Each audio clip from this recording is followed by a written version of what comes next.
चला आज आपल्याला बघायचं आहे काय डायरेक्ट जीव समास आहे ना. फोटो पाठवले ते आहे का, मोबाईल आणलाय का? आता काय करायचं अवघडच आहे. थांबा एक जरा थोडंसं एक 10 अर्धा दिवस येत आहे, मग नंतर टी व्ही येणार, पण तोपर्यंत कष्ट घ्या. मग काय तुम्हाला टेन्शन नाही, मग पुस्तक पण आणा म्हणणारच नाही, कळलं नाही. आता फक्त तिथं बघा म्हणणार, कळलं का? एवढी सिस्टीम तर आपण करतोय आहे ना.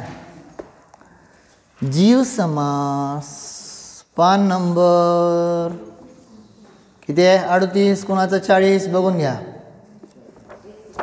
हां मग बघून घ्या तुम्ही. जीव समास कशाला म्हणतात आहे का नाही? सांगितलं अनेक जीवांची किंवा अनेक जातीचे जे जीव आहेत त्यांना एका कॅटेगरीमध्ये करणं, त्याचं नाव काय आहे? जीव समास. कळलं का काय म्हणलं ते? समान कॅटेगरी समान जातीवाल्या जीवांना घेऊन काय करणं? एक करणं. जीवांना समास म्हणजे एकत्र करणं.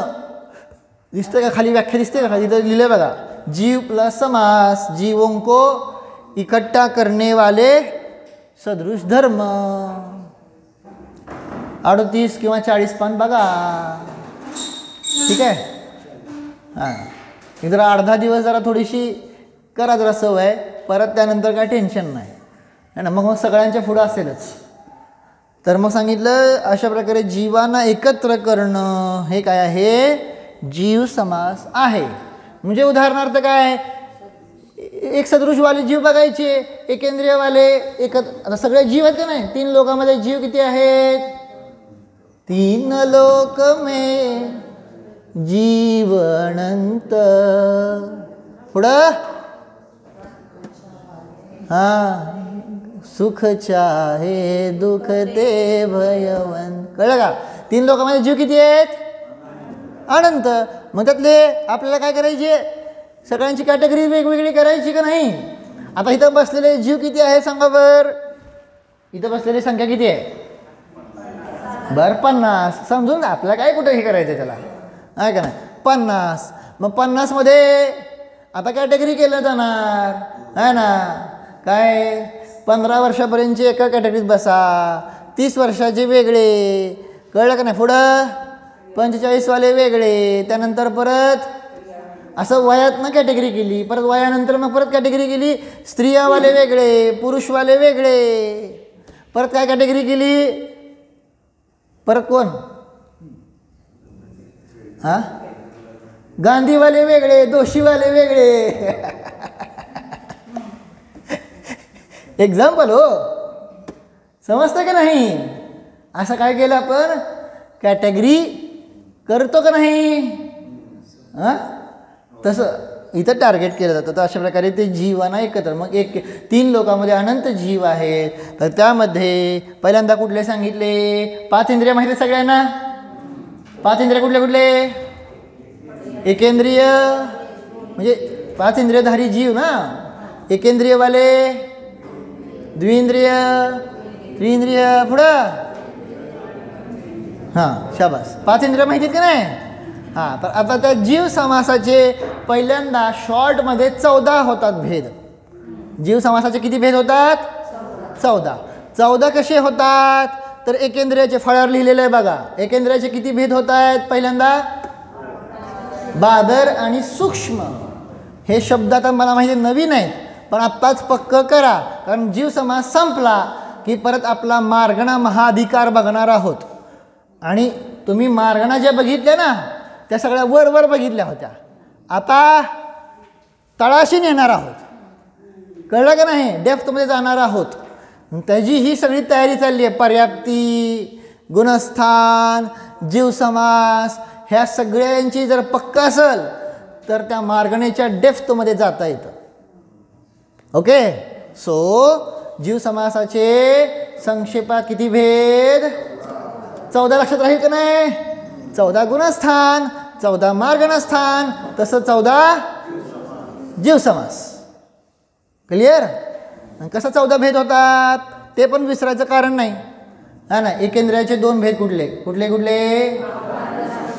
बादर आणि बादर कशाला म्हणायचं? हात वर करा बर, ज्याला येतं त्यांनी फक्त बघू. पुरुषांमध्ये पहिलं पुरुषांमध्ये बादर कोणाला म्हणायचं माहिती आहे का? नाही. बर, महिलांमध्ये बादर कोणाला म्हणायचं? हात वर करा. हां काकी. हां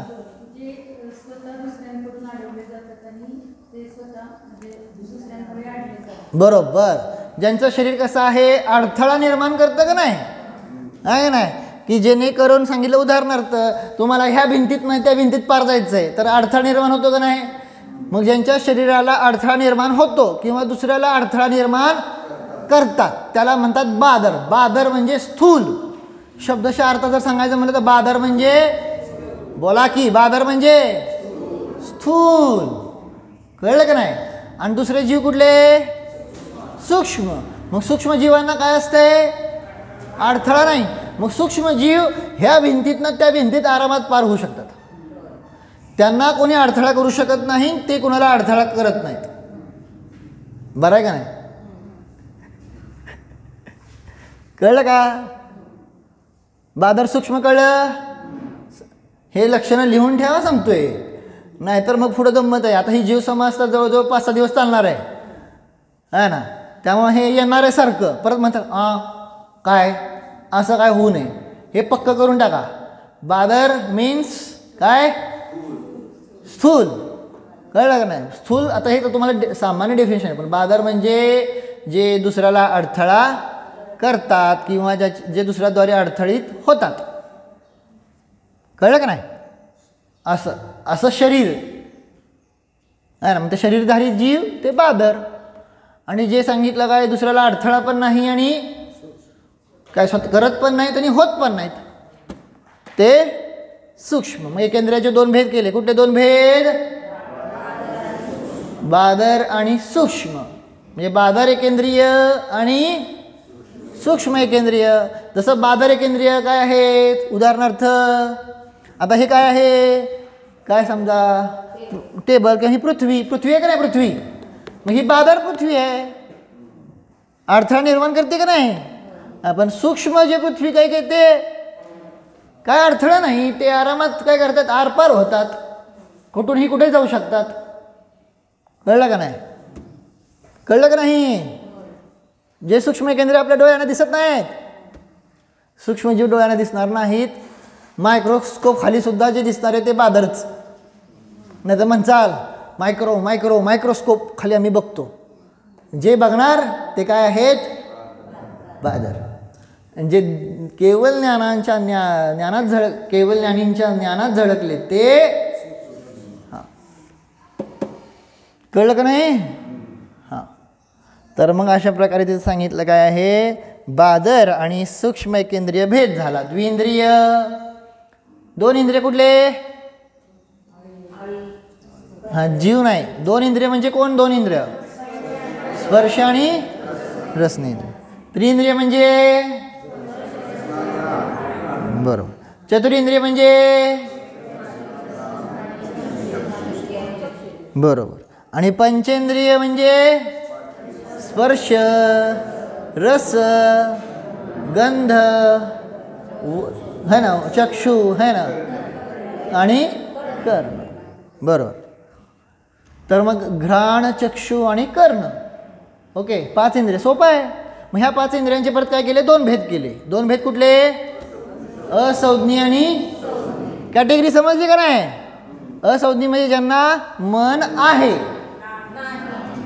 मला तुम्हाला मन आहे का बघा. म्हणलं आता काय लक्ष देत आहे? ज्यांना मन, त्यांना काय म्हणायचं? म्हणा, बोला. ज्यांना मन, त्यांना काय म्हणायचं? ज्यांना मन आहे त्यांना काय म्हणायचं? ओके. अशा प्रकारे किती भेद झाले?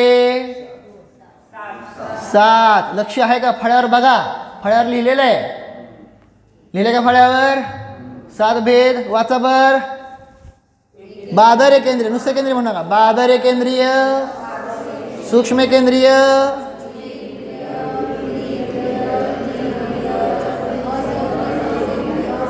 संज्ञी, पंचेंद्रिय. ओके. 7 भेद कळाले का? हे 7 भेद झाले. आता हे 7 भेद पर्याप्ताचे आणि हे 7 भेद अपर्याप्ताचे आहे की नाही. अपर्याप्त कोणाला म्हणायचं? शाबास, मस्त, बरं वाटलं. असे उत्तर द्या. जे उत्तर देत नाही त्यांनी अजून अवघड्या अभ्यास करणं गरजेचं आहे. कळलं का? तर मग सांगितलं ज्यांची शरीर पर्याप्ती पूर्ण झालेली नाही असे ते जीव अपर्याप्त, आणि ज्यांची शरीर पर्याप्ती पूर्ण झाली ते पर्याप्त. कळलं ना? अपर्याप्त म्हणजे एक्झॅक्ट कुठले घ्यायचे? तो लब्ध्य पर्याप्त. कोण घ्यायचंय?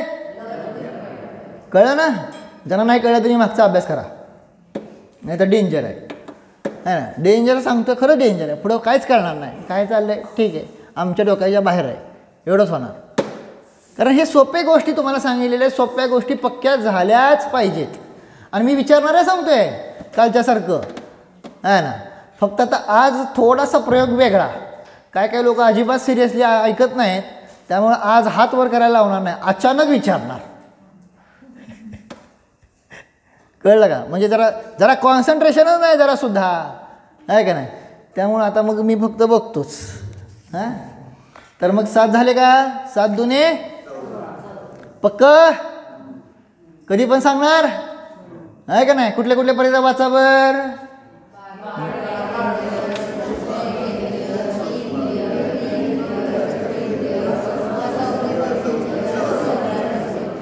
सात झाले. 7 दुने 2 म्हणजे कोण? बरोबर. तर अशा प्रकारे पर्याप्त अपर्याप्ताचे मिळून 14 झाले. संक्षेपात झाले 14. आता थोडा विस्तार केला. आता हा विस्तार खूप मोठा होत जाणार आहे, माहिती का, हजारोमध्ये होणार आहे. कळलं का? पण आता स्टेप बाय स्टेप. पहिला स्टेप सांगितलं 14. आता एवढे 14 लक्षात ठेवायचे मोस्टली. शास्त्रामध्ये जास्त करून येतं ते 14च आहे ना. पण आता 19 पण समजून घ्या. 19 कसे होतात? ओके. तर आता तिथं थोडंसं डोकं चालवायचं आहे ना. पुढचंच पान आहे बघा, है ना. मी तर फळ्यावर काढतो, टेन्शन घेऊ नका तुम्ही.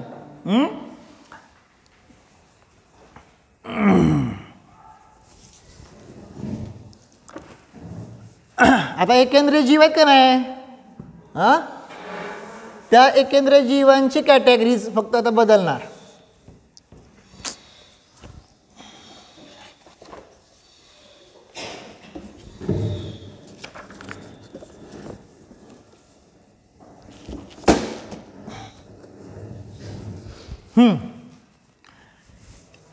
एकेंद्रिय जीव दिसतात का सगळ्यांना?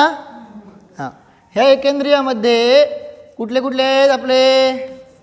पृथ्वी, जल, अग्नी,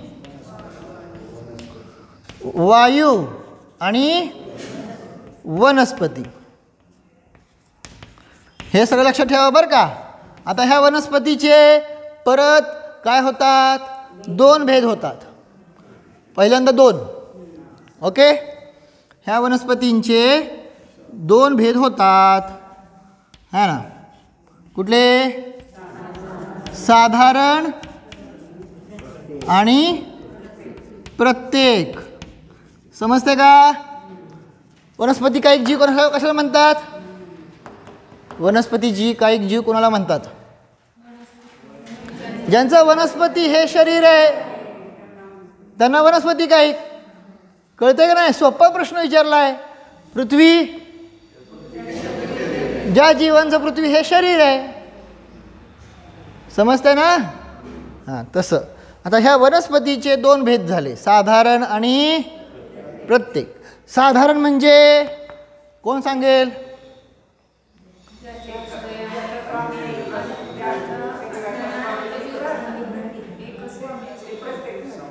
हां, मी साधारण विचारलंय, हा ना. शरीर एक पण त्याचे स्वामी अनेक. एका शरीराच्या आश्रयाने अनेक जीव जे राहतात का नाही, ते काय आहेत? साधारण वनस्पती. कळलं? आणि ज्याच्या शरीराचा एकच स्वामी आहे त्याला काय म्हणतात? प्रत्येक वनस्पती. जसं उदाहरणार्थ झाड आहे का नाही, त्या शरीराचं झाड काय आहे? काय आहे? एका स्वामी आहे का नाही. परंतु साधारणचं काय उदाहरण घेऊ शकता तुम्ही, है ना, हां, कांदा आहे ना, एक्झाम्पल बरं का, कांदा, बटाटा, ही जी कंदमुळं आपण म्हणतो ना, कंदमुळं सोडा, ते आता इथं समजणार तुम्हाला. कारण त्यांचं शरीर एकच आहे, पण त्याच्या आश्रयाने राहणारे जीव अनेक आहेत, अनंत आहेत बरोबर, पण आता इथं आपण म्हणतो काय, अनेक. ज्याच्या शरीर एक पण स्वामी अनेक, दॅट्स कॉल साधारण. शरीर एक आणि त्याचा स्वामी पण एक, दॅट्स कॉल प्रत्येक. समजलं, कळलं का नाही सगळ्यांना? अहो ही प्रवेशिकाच आहे, काय अवघड नाही आहे, हीच प्रवेशिका आहे. प्रवेशिकेत पण ह्याच व्याख्या आहेत. ओके, हां, आता पुढं बघा. साधारणचे काय केले, परत आपल्याला 2 भेद केले आहे ना. आता हे साधारण म्हणजेच काय, ह्याला कंसात तुम्ही लिहू शकता निगोद. आपण म्हणतो ना निगोदी जीव, निगोद म्हणतो का ना, निगोद. हां, मग साधारण वनस्पती, दॅट्स म्हणजे त्याचाच काय अर्थ आहे दुसरा, निगोद. ठीक आहे ना. आता त्या निगोदामध्ये 2 भेद केले. कुठले 2 भेद, परत 2 भेद होतात. कुठले, है ना, नित्य निगोद आणि इतर निगोद. समजलं, कळतंय का नाही? तिथं आहे पुस्तकात, नसेल तर इथं सगळ्यांसाठी दाखवतोय, आहे ना. तर नित्य निगोध कशाला म्हणायचं, हां, अनादिकाळापासून जे निगोधीच राहिलेले आहेत, कधीही पृथ्वी, जल, अग्नी, वायू झाले नाहीत, द्विंद्रिय, त्रिंद्रिय, चतुरेंद्रिय, पंचेंद्रिय वगैरे झालेले नाहीत. अनादिकाळापासून ते निगोधीच आहेत, आहे का नाही. अशांना म्हणलं नित्य निगोध. कळलं.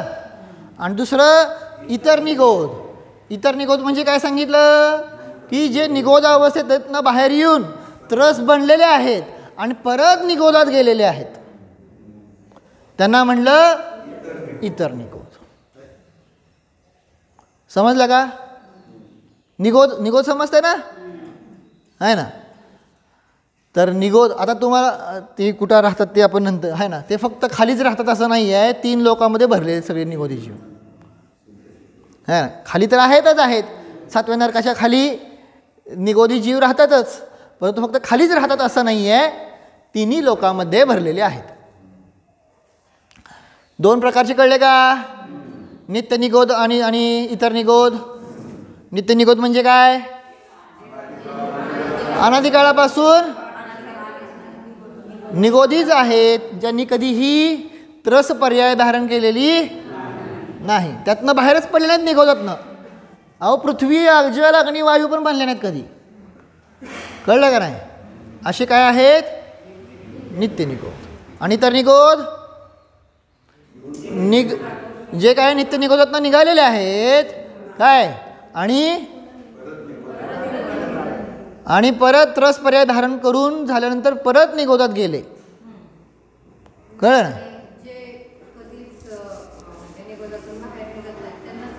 निघत नाहीत, नाही निघाले नाहीत, कधीच निघत नाहीत असं काहीच उल्लेख आलेला नाही आहे, है ना. फक्त जे निघालेच नाहीत, है ना, अशाबद्दलचं आहे, है ना. आता निघणारच नाहीत असा कधी उल्लेख नाही आला, है ना, कारण काळ खूप मोठा आहे, त्यामुळे काही टेन्शन नाही. परंतु त्या जीवांची संख्या पण भयानक मोठी आहे. जेव्हा तुम्ही संख्या बघचाल, है ना, तेव्हा भयानक म्हणजे इतकी भयानक आहे की बस विचार करायचं कारणच नाही, है ना. तर मग तिथं कारण तिथं प्रश्न विचारला आहे ना, दर 6 महिने 8 समयाला 608 जीव मोक्षाला जात आहेत.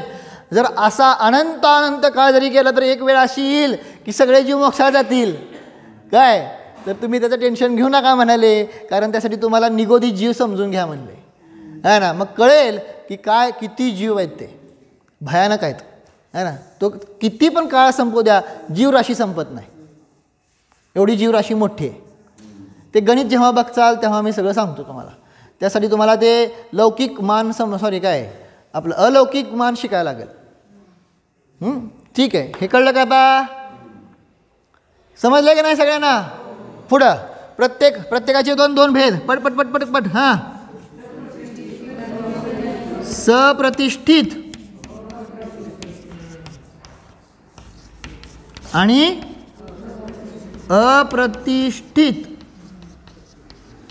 जसं उदाहरणार्थ काय हे तर सांगितलं काय आहे, सप्रतिष्ठित कशाला म्हणायचं तर सांगितलं तर काय, ज्याच्या शरीराचा एकच स्वामी आहे आणि जीव पण एकच आहे तो पण त्याच्या आश्रयानं आहे ना राहणारे जे जीव आहेत आहे ना त्याच्या अपेक्षेने म्हणलं काय की सप्रतिष्ठित आहे ना. अनेक जीव राहतात ते सप्रतिष्ठित, आणि जेव्हा सांगितलं ते सगळे जीव निघून जातात ते काय झाले अप्रतिष्ठित. उदाहरण काय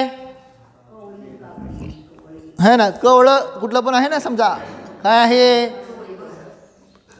जे काही कवळा दोडका असो, कवळ जी कुठल्या भाज्यात का नाही, भाज्या आपण खातोय का नाही, मग त्या ज्या भाज्या आहेत त्या भाज्या काय सांगितल्या प्रत्येक वनस्पतीच आहेत, परंतु ते जेव्हा कवळ्या आहेत आहे ना तेव्हा त्या सप्रतिष्ठित, आणि जेव्हा त्या पक्व होतात पूर्ण होतात तेव्हा त्या काय आहेत अप्रतिष्ठित. हां, फळात पण हा ते आता आपण लक्षण केले आहे ना की जे जसे समान तुकडे केल्यानंतर समान भाग होतात तोपर्यंत कवळं, आणि जर ते जे वेडेवाकडे असं दोन तुकडे केले ना काकडीचे, आणि जर वेडेवाकडा तुकडा झाला तर म्हणायचं ती अप्रतिष्ठित. कळलं का नाही? काकडी एक उदाहरण दिलं हो, काकडी दोडका घोसावळा. आता तुम्ही लावून घ्या, तुम्ही हुशार आहात त्यात. ओके, झाले का? बस एवढंच. इथंपर्यंत कळलं का सगळ्यांना? काय काय झाले भेद? हां, एकेंद्रियाचे कुठले कुठले बोला? पृथ्वी, जल, अग्नी, वायू आणि वनस्पतीचे. आता परत काय झाले दोन भेद. कुठले? साधारण आणि प्रत्येक. साधारणचे परत दोन भेद, नित्य निगोद, इतर निगोद, आणि प्रत्येकचे सप्रतिष्ठित आणि. अशा प्रकारे एकेंद्रियाचे किती झाले? एकूण एकेंद्रियाचे 14. कळलं का नाही? हां, 14 नाही ते गुणाकार केलं तर 14 होतात. हां, आत्ता किती झाले ती? 1 2 3 4 5 6 7 8 8 झाले तो. असं काय करता? 1 2 3 4 5 6 7 8. आता 9वा कुठं आला? झालं का नाही? तुम्ही तिथं बघू नका, तिथला गुणाकार वेगळा आहे. मला माहिती आहे, पुस्तकातलं बघून सांगताय मी, पुस्तकातलं नंतर सांगणार आहे. असे किती झालेत आता हे भेद? 8 एकेंद्रियाचे. द्विंद्रिय, त्रिंद्रिय, चतुरेंद्रिय, पंचेंद्रियाचे परत 2. कळलं का नाही? आता आपल्याला काय बघायचे आहे? जीव समास बघत असताना काय त्यांनी सांगितलं लक्षात घ्या. आता इथं लक्ष द्या. काय आहे? पृथ्वी, जल, अग्नी, वायू आणि वनस्पतीमध्ये बघून कुठले? नित्य निगोद आणि इतर निगोद, आहे का नाही? असे किती झाले? 1 2 3 4 5 आणि 6. ह्या 6चे करायचे आहेत आपल्याला बादर आणि सूक्ष्म.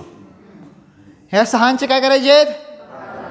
बादर आणि सूक्ष्म. म्हणजे बादर पृथ्वीकायिक, सूक्ष्म पृथ्वीकायिक, जल, अग्नी, वायू, नित्य निगोदी पण बादर आणि सूक्ष्म, इतर निगोदी पण बादर आणि सूक्ष्म. कळलं का? अशा प्रकारे 6 किती झाले एकेंद्रियाचे भेद?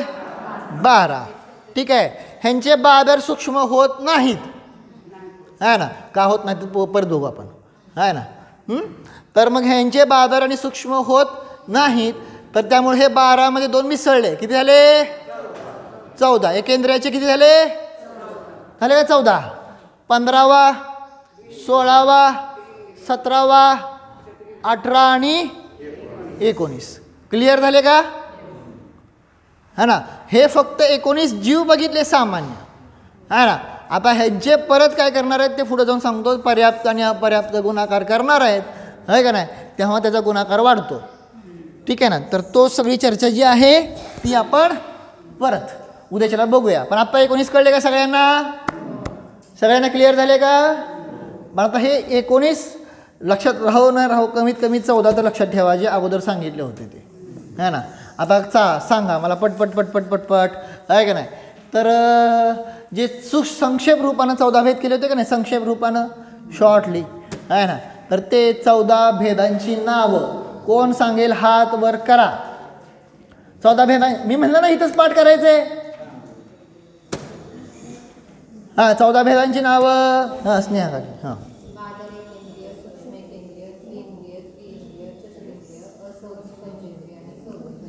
हां आणि त्याला काय करायचं?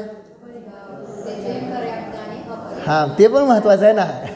हे 7च झाले, आहे ना. तर अशा प्रकारे 7 दुने 14. ओके चला आता पुढं. बादर एकेंद्रिय कशाला म्हणायचं? तुमच्या शब्दात मांडा. मला काय असं म्हणणं नाही की तेच पाहिजे मला म्हणून. बादर इथंच पाठ करायचं आहे तुम्हाला. काल सांगितलं होतं का तुम्हाला एवढं घटवलं. इथं हात वर करायचा, बोलायचं नाही, फोडायचं नाही, हात वर करायचा पडदिशी. कोण सांगतं बादर एकेंद्रिय? आज पुरुषामध्ये काय झालंय? हां आहे पोरं सगळी अशी करते ती. काल छान म्हणलं, आज सगळं असं करते. पाठ करा अपेक्षित होत. हां बादर एकेंद्रिय हात वर करा. हां सेज. हां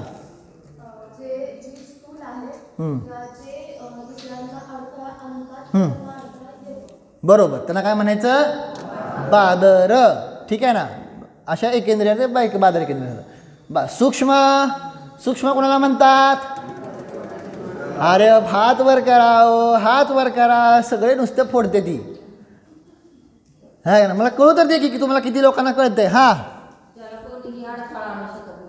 हां आणि जो कोणालाही अडथळा करत नाही करून घेत नाही, एवढं तर लक्षात ठेवायचं तुम्हाला. त्याला काय म्हणायचं? सूक्ष्म. आरपार होतंय. ओके झालं. त्यानंतर मग पुढं आहे ना संज्ञी पंचेंद्रिय कुणाला म्हणतात? हात वर करा. थांबा पुरुषांमध्ये आता एवढं तर अपेक्षित आहेच आहे पोरांकडं. हां संज्ञी पंचेंद्रिय कोणाला म्हणायचं? चेतन. ज्यांना मन असते. असंज्ञी पंचेंद्रिय कोणाला म्हणायचं? तेजस भैया. ज्यांना मन नसते. शाबास मस्त. ठीक आहे ना. पुढं पर्याप्त कुणाला म्हणायचं? हात वर करा. पर्याप्त सुनीता काकी सांगा. हा त्यांना म्हणायचं पर्याप्त. आणि अपर्याप्त कुणाला म्हणायचं? प्रणिता काकी. त्यांना म्हणायचं अपर्याप्त. म्हणजेच कुठले जीव आहेत ते? फडा हात वर करायचेच नाही. असू द्या चला ठीक आहे. ओके सगळ्यांना कळलं का? आता हे 14 भेद आणि 19 भेद कसे झाले? 19 भेद न बघता कोण सांगू शकेल? न बघता बरं का, तिकडे बघायचं नाही. हां शोभा काकी. शोभना. चा बर. हां बरोबर. हां अजून बाकीचे राहिले की? हा ना. साधारणचे नित्य निगोदी आणि इतर निगोदी आणि ह्यांचे बादर सूक्ष्म. कळलं ना? असं कॅल्क्युलेट करायला पाहिजे. अजून कोण सांगेल? ठीक आहे चांगला प्रयत्न तर केला. प्रयत्न तर चांगला केला. हां कोण सांगेल अजून? हां सोनाल.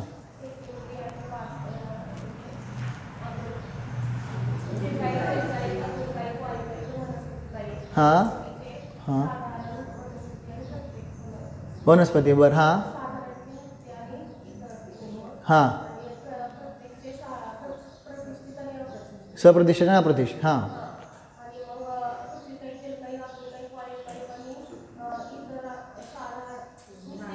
नित्य आणि इतर निगोद. बादर आणि सूक्ष्म असे किती झाले? 12 झाले. हां इकडचे 2 झाला की 12 आणि 2 14. सप्रतिष्ठित आणि अप्रतिष्ठित 14. हां द्विंद्रिय त्रिंद्रिय चतुरेंद्रिय. हां अशा प्रकारे 19 भेद झाले. लक्षात राहील का? ठेवाच, कारण उद्याचा अभ्यास त्याच्यावर डिपेंड आहे. ठीक आहे. चला ओम डोळे बंद करा.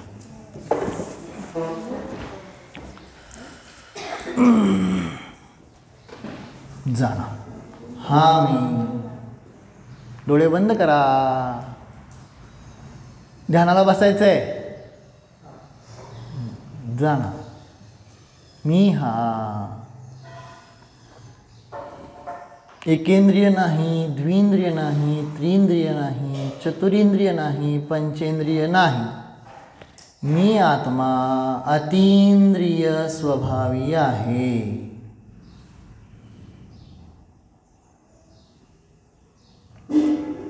इंद्रियाने रहित अतींद्रिय स्वभावी आहे. मी आत्मा साधारण नाही, प्रत्येक नाही, सप्रतिष्ठित नाही, अप्रतिष्ठित नाही, नित्य निगोदी नाही, इतर निगोदी नाही. मी आत्मा शरीरच नाही, अशरीरी आहे. माझ्या आत्म्यामध्ये मन नाही, मनाचे विकल्प नाहीत. मी संज्ञी असंज्ञी रहित शांत जीव आहे. अनुभव घ्या. शांत स्वरूपोऽहं, परम शांत स्वरूपोऽहं.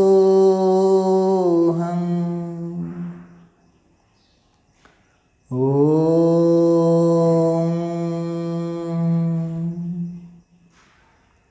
विसर्जन. नमो